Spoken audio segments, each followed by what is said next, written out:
सिद्ध महात्मा और एक राजा। किसी नगर में राजकन्या का विवाह था। मंगल के बाजे बज रहे थे। उसी नगर में एक सिद्ध महात्मा रहते थे। महात्मा बाजों की आवाज सुनकर दरबार में गए। राजा से यह मालूम होने पर कि राजकन्या का विवाह है, उन्होंने कन्या को देखना चाहा। राजा ने कन्या को बुलाया। राजकन्या ने आकर महात्मा के चरणों में प्रणाम किया। महात्मा ने न मालूम किस अभिप्राय से उसको नक्शिक देखकर राजा से कहा, इस लड़की का हमसे विवाह कर दो। राजा तो सुनते ही सहम गया। राजा बुद्धिमान था। महल में जाकर एक जोड़ी बहुमूल्य मोती लाया। मोती का आकार मुर्गी के अंडे जितना था और उनसे शारदीय पूर्णिमा के चंद्रमा की सी ज्योति छिटक रही थी। राजा ने नम्रता से कहा, भगवन, हमारे कुल की रीति है जो इस तरह के 108 मोतियों का हार कन्या को देता है, उसी से हम कन्या का विवाह करते हैं। महात्मा ने निर्विकार चित्त से पर उत्साह से कहा, हाँ हाँ, तुम्हारी कुल की प्रथा तो पूरी होनी ही चाहिए। ये दोनों मोती के दाने मुझे दे दो, इसी नमूने के 108 मोती मैं ला देता हूँ। परंतु खबरदार, तब तक लड़की को किसी दूसरी से ब्याह न देना। राजा ने सोचा था, महात्मा मोती की बात सुनकर निराश हो लौट जाएंगे, परंतु यहाँ तो दूसरी ही बात हो गई। राजा जानता था महात्मा ऊंचे दर्जे के सिद्ध पुरुष हैं, उनकी आज्ञा न मानने से अमंगल हो सकता है।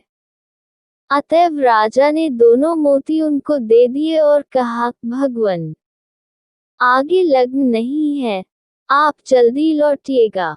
राजा ने सोचा, ऐसे मोती कहीं मिलेंगे नहीं, महात्मा सच्चे पुरुष हैं, लौट ही आएंगे।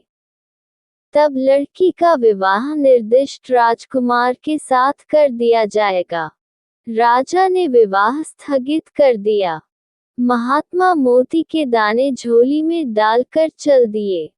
3 दिन हो गए। महात्मा समुद्र के किनारे बैठे कमंडलू भर भर समुद्र का जल बाहर उलीच रहे हैं। उन्हें खाना पीना सोना कुछ भी स्मरण नहीं है। न थकावट है, न विषाद है, न निराशा है, न विराम है। एक लगन से कार्य चल रहा है। महात्मा की अमोघ क्रिया से प्रकृति में हलचल मची। अंतर जगत में क्षोभ उत्पन्न हो गया। समुद्र देव ब्राह्मण का रूप धरकर बाहर आए। ब्राह्मण ने पूछा, भगवन, यह क्या कर रहे हैं? समाधि से जगे हुए की भांति उनकी ओर देखकर सहज सरलता से महात्मा बोले, 108 मोती के दाने चाहिए। समुद्र में पानी नहीं रहेगा, तब मोती मिल जाएंगे। ब्राह्मण ने कहा, समुद्र क्या इसी तरह से और इतना जल्दी बिना पानी का हो जाएगा? महात्मा ने कहा, हाँ हाँ, हो क्यों नहीं जाएगा? पानी तो उलीच ही रहे हैं, 2 दिन आगे पीछे होगा। अपने को कौन सी जल्दी पड़ी है? ब्राह्मण बोला, अगर समुद्र आपको मोती दे दे तो। महात्मा बोले, तो फिर क्या हमारा समुद्र से कोई वैर है जो हम उसे बिना पानी का बनाएंगे? ब्राह्मण रूपी समुद्र बोला, अच्छा तो लीजिए। समुद्र की एक तरंग आई और मोतियों का ढेर लग गया। महात्मा ने झोली से दोनों मोती निकाले। उनसे ठीक मिलाकर 108 मोती चुनकर झोली में डाल लिए और चलने के लिए उठ खड़े हुए। ब्राह्मण वेशधारी समुद्र ने कहा, भगवन, कुछ मोती और ले जाइए न। महात्मा बोले, हमें संग्रह थोड़े ही करने हैं, जरूरत थी उतने ले लिए, अब हम व्यर्थ बोझ क्यों ढोएं? महात्मा ने आकर राजा को बुलाया और पहले के 2 दाने समेत 108 मुर्गी के अंडे जैसे पूनम के चांद से चमकते मोती के दाने राजा के सामने रख दिए। राजा आश्चर्यचकित हो गया। महात्मा के परम सिद्ध होने का उसे पूर्ण विश्वास हो गया। राजा ने सोचा, ऐसे विलक्षण शक्तिशाली पुरुष से लड़की का विवाह करने में लड़की को तो किसी दुख की संभावना है नहीं, परंतु इनसे कुछ काम और क्यों न ले लिया जाए। राजा की एक दूसरे बड़े राजा से शत्रुता थी। वह राजा तो मर गया था, उसका छोटा कुमार था। उसने सोचा, शत्रु का बीज भी अच्छा नहीं, महात्मा के हाथों ये कंटक दूर हो जाए तो अच्छा। ये सोचकर राजा ने कहा, भगवान, मोती तो बड़े अच्छे आप ले आए, एक काम और है। अमुक राज्य के राजकुमार का सिर आने पर लड़की का ब्याह होगा, ऐसा प्रण है। अतएव यदि हो सके तो आप इसके लिए चेष्टा करें। महात्मा ने कहा, अरे, इसमें कौन बड़ी बात है, अभी जाता हूँ। महात्मा जी उस राज्य में गए, राजमाता से मिले। राजमाता ने महात्मा का नाम सुन रखा था, इससे उसने बड़ी अच्छी आवभगत की। महात्मा बोले, माए, हम तो एक काम से आए हैं, तुम्हारे कुमार का हमें सिर चाहिए। हमने एक राजा से कहा था, अपनी कन्या का ब्याह हमसे कर दो। उसने कहा है कि अमुक राजकुमार का सिर ला देंगे, तब विवाह होगा। अतः तुम हमें अपने लड़के का सिर दे दो। एकलौता लड़का था और वही राज्य का अधिकारी था। महात्मा के वचन सुनकर राजमाता के प्राण सूख गए, परंतु हृदय में श्रद्धा थी। उसको विश्वास था कि सच्चे महात्मा से किसी का कोई अकल्याण नहीं हो सकता। राजमाता बोली, भगवान, लड़के का सिर मैं कैसे उतारूं? आप इस लड़के को ही ले जाइए। महात्मा बोले, ये और अच्छी बात है, उसने तो सिर ही मांगा था, हम तो पूरा ले जाते हैं, फिर सिर उतारकर हमें क्या करना है?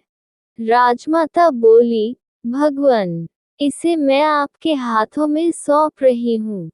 महात्मा बोले, भगवान सब मंगल करेंगे। राजकुमार को लेकर महात्मा अपनी नगरी में लौटे और राजमहल में जाकर बोले, लो, ये समूचा राजकुमार। अब पहले विवाह करो, खबरदार, जब तक विवाह न हो, लड़के को छूना मत। राजा ने आनंद मग्न होकर कहा, ठीक है, भगवान, ऐसा ही होगा। महात्मा ने कहा, तो बस अब देर न करो। विवाह मंडप रचा हुआ था ही, चौकी बिछाई गई, महात्मा जी दूल्हा बने, कन्या आई। कन्या को महात्मा जी ने एक बार नक्शिख देखा। अकस्मात महात्मा बोल उठे, अरे, उस राजकुमार को तो यहाँ बुलाओ। राजकुमार बुलाया गया। महात्मा ने उसे कन्या के बगल में खड़ा कर दिया। फिर दोनों को एक बार नक्शिख देखकर बोले, भाई, जोड़ी तो यही सुंदर है। राजा, बस अभी इस राजकुमार से राजकुमारी का ब्याह कर दो। खबरदार, जो जरा भी छी चपट की, राजा नहीं न कर सका। राजकुमारी का विवाह शत्रु राजकुमार से हो गया। महात्मा के विचित्र आचरण का रहस्य अब राजा की समझ में आया। राजा का मन पलट गया, शत्रु मित्र हो गया। महात्मा अपनी कुटिया पर जाकर पूर्ववत धूनी तापने लगे।